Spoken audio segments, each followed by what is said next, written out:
नमस्कार साथियों, आप देख रहे हैं न्यूज ऑफ भारत। मैं हूं आपके साथ इमरान खान। आज हमारे खास कार्यक्रम चुनावी चर्चा में हम आपको एक ऐसी शख्सियत से रूबरू करवाते हैं जो युवा कांग्रेस के राष्ट्रीय सचिव हैं, श्री संजय सिंह यादव जी। वे मध्य प्रदेश के पूर्व मंत्री लाखन सिंह यादव जी के भतीजे भी हैं।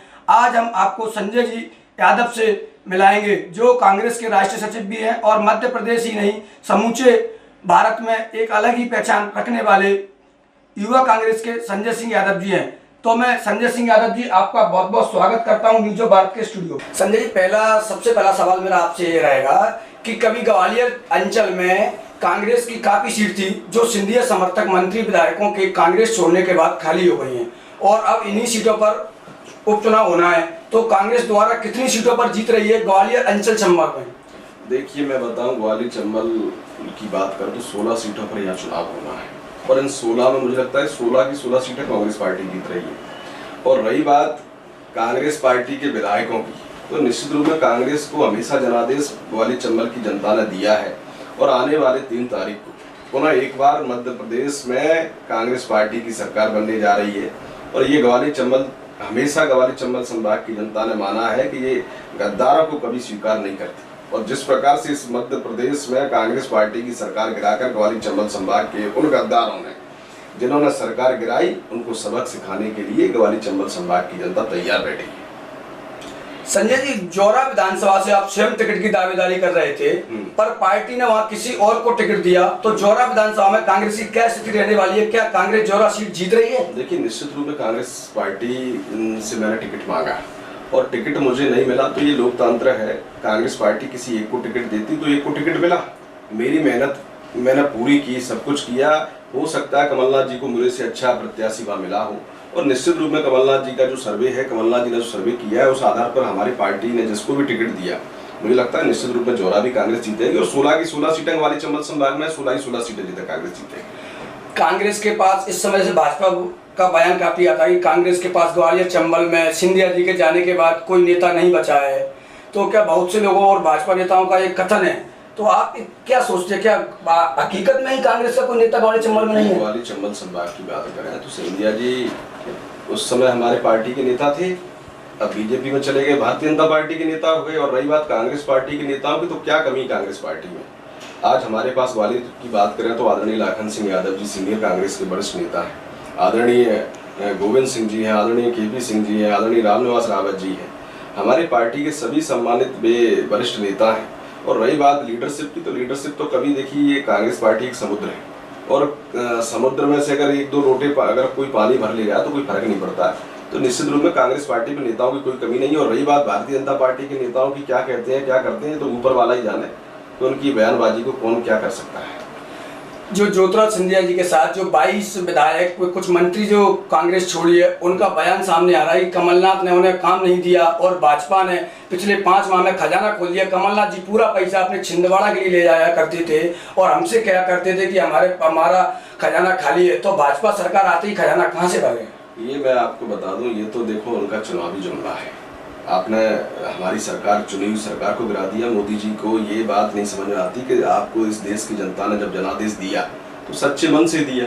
मध्य प्रदेश की जनता ने कांग्रेस पार्टी को जनादेश दिया, सच्चे मन से दिया, आशीर्वाद दिया कमलनाथ जी को, कांग्रेस पार्टी को। और उसी कांग्रेस पार्टी को ये शिवराज सिंह जी ने और आदरणीय मोदी जी ने हमारी मध्य प्रदेश की जनता की सरकार को जब धनबल के आधार पर गिरा दी। और आप बात करते हैं कि विकास की, तो 11 महीने में कौन सी कमी रहेगी विकास की? अगर आप अब लोग, हम नहीं कहते, ये आम जनता की भी जब हम लोग जाते हैं तो जनता कहती है कि सब पैसे लेके ये लोग बिक गए। तो जो पैसे ले लेगा इमरान भाई, तो ये मैं आपको भी कहना चाहता हूँ कि फिर तो क्या बात कोई कहेगा और क्या नहीं कोई कहेगा। ये तो 3 तारीख को जनता बता देगी कि कितना विकास आपने किया और कितना कांग्रेस पार्टी ने विकास किया। संजय, चुनाव प्रचार से पूर्व मुख्यमंत्री माननीय श्री दिग्विजय सिंह जी को क्यों दूर रखा जा रहा है, इसी को लेकर भाजपा का बयान सामने आया है। देखिए कि दिग्विजय सिंह को कांग्रेस ने इसलिए उपचुनाव प्रचार से दूर रखा है कि वो जहां भी जाते हैं कांग्रेस को डुबा कर ही आते हैं। देखिए, कांग्रेस में सारे नेताओं का अपना एक अलग काम है। आदरणीय दिग्विजय सिंह जी की बात करें तो दिग्विजय सिंह जी पूरा मैनेजमेंट का काम आदरणीय दिग्विजय सिंह जी देख रहे हैं, डैमेज कंट्रोल का काम दिग्विजय सिंह जी देख रहे हैं। हर आदमी की अलग अलग प्राथमिकता, अलग अलग जिम्मेदारियां होती हैं। जो जिम्मेदारी आदरणीय सोनिया गांधी जी ने उनको दी है, उस जिम्मेदारी को पूर्ण रूप से उसका पालन कर रहे हैं। अब ये भारतीय जनता पार्टी के लोग तो ना क्या कहेंगे, मैं अभी कोई गलत बयानबाजी करूं तो उसका भी ना क्या अर्थ निकालेंगे, तो मैं उनकी बात नहीं करना चाहता। ये मैं आपको बताना चाहता हूं, हमारी कांग्रेस पार्टी के सभी नेता पूरी ताकत के साथ मध्य प्रदेश के जिन लोगों ने हमारी सरकार गिराई उनको सबक सिखाने के लिए जनता के साथ 3 तारीख को उनको बताएंगे कि किस प्रकार से हम लोग काम कर रहे हैं। क्या है, मान लिया जाए कि उपचुनाव ज्योतिरादित्य सिंधिया के लिए अहम हो गया है और उन्हें अपने 22 शिल्पहारों को जिता कर लाना असंभव प्रतीत हो रहा है और उनकी प्रतिष्ठा दांव पर लगी हुई है इस चुनाव में। देखिए, मैं बता दूं कि ये 22 सीटों की बात तो हम कर ही रहे हैं, इसके साथ साथ 28 सीटों का चुनाव है और ये ज्योतिरादित्य सिंधिया जी अकेले का प्रश्न नहीं है, ये भारतीय जनता पार्टी और मोदी जी का भी प्रश्न है। ये जो प्रतिष्ठा है ये मध्य प्रदेश के 7.5 करोड़ जनता से लेकर इस देश के प्रधानमंत्री तक भी जाती है कि इन्होंने हमारी सरकार को गिराया। अब रही बात इन 22 विधायकों की, तो मैं तो बताना चाहता हूँ कि 28 के 28 कांग्रेस जीत रहे हैं। अब इसके आगे तो मुझे लगता है कोई प्रश्न हमको करना चाहिए और इस विषय पर कोई बात करना चाहिए। ये तो 3 तारीख को जब पेटी में वोट चले जाएंगे तो 10 तारीख को रिजल्ट आएगा, तब सामने आ जाएगा कि हमारी सरकार बनने जा रही है। इमरती देवी जो कि भाजपा की कद्दावर मंत्रियों में शुमार है और वो कभी भी कुछ भी बयान दे देती है। अभी पिछले दिनों में उन्होंने एक गांव में एक बयान दिया था कि हमको कौन हराएगा, हमको तो हमारा कलेक्टर ही चुनाव जिता देगा।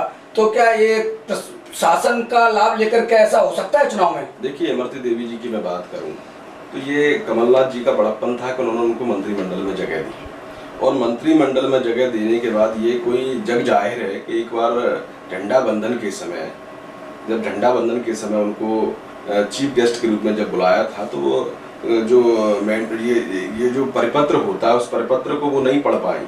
हमारे प्रदेश की जनता को, हमारे जिस डिस्ट्रिक्ट में वो गई उस जगह की उस हिंदी में लिखी हुई उस परिपत्र को नहीं पढ़ पाई। तो ये तो जग जाहिर है कि उनके बयानबाजी को तो भगवान ही मालिक है, क्या वो कह दें क्या कर दें। और ये तो जनता, डबरा की जनता, चूंकि मेरा बहुत वहाँ आना जाना रहता है, बहुत सारे लोग मुझसे टच हैं, तो इस बार तो उनको पता पड़ जाएगा कि जिस प्रकार से आपने कांग्रेस की सरकार गिराई तो इस बार से आप भी करने वाली हैं और ये जो उल्टे सीधे बयानबाजी आप कर रही हैं उसका भी आपको जनता जवाब दे देगी।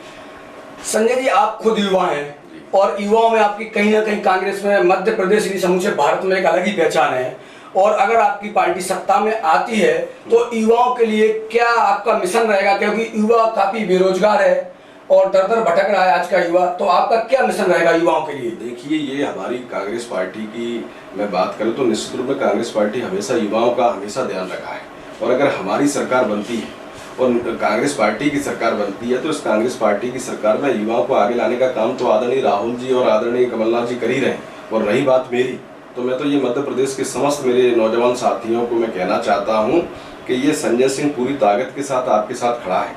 आधी रात को भी आप कहेंगे तो ये संजय आधी रात को भी आपको खड़ा मिलेगा। आने वाले समय अपने समस्त युवाओं से मेरी यही एक कामना है कि कांग्रेस पार्टी की सरकार बनाए। तो ये थे हमारे बीच आज संजय सिंह यादव जो कि राष्ट्रीय युवा सचिव युवा कांग्रेस के हैं और हमारे कांग्रेस के कद्दावर मंत्री, पूर्व मंत्री लाखन सिंह यादव जी के भतीजे हैं। तो इन्होंने आज हमने चुनावी चर्चा की। साथियों, आप बने रहिए न्यूज़ ऑफ भारत के साथ। कल अगले मेहमान से मुलाकात होगी। संजय जी, आपका बहुत बहुत धन्यवाद न्यूज़ ऑफ भारत में समय देने के लिए।